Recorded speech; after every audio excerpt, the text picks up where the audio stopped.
নিয়ে তোমরা সন্তুষ্ট থাকো, তোমরা আর কোন ষড়যন্ত্র করবা না।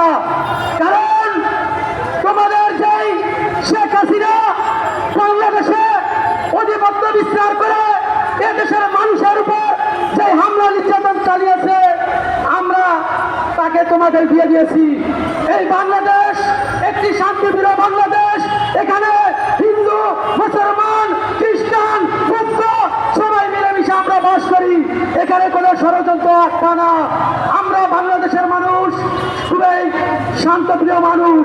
আমরা বলে দিতে চাই এই ভারতকে, আমরা এই বাংলাদেশে আমাদের এই বাংলাদেশে আমরা কিভাবে সুন্দরভাবে চালাবো আমরা চেষ্টা করব। তাই সবাই ভারতের বিরুদ্ধে রুখে দাঁড়াবেন, এই বলে আমার সংক্ষিপ্ত বক্তব্য শেষ করছি। আল্লাহ হাফেজ। বাংলাদেশ ছাত্র অধিকার পরিষদের সংগ্রামী সভাপতি ও সাধারণ সম্পাদককে মঞ্চে আসার জন্য অনুরোধ জানাচ্ছি। এ পর্যায়ে বক্তব্য রাখবেন বাংলাদেশ যুব অধিকার পরিষদ ঢাকা মহানগর দক্ষিণের সংগ্রামী সভাপতি জনাব মোহাম্মদ জাহাঙ্গীর।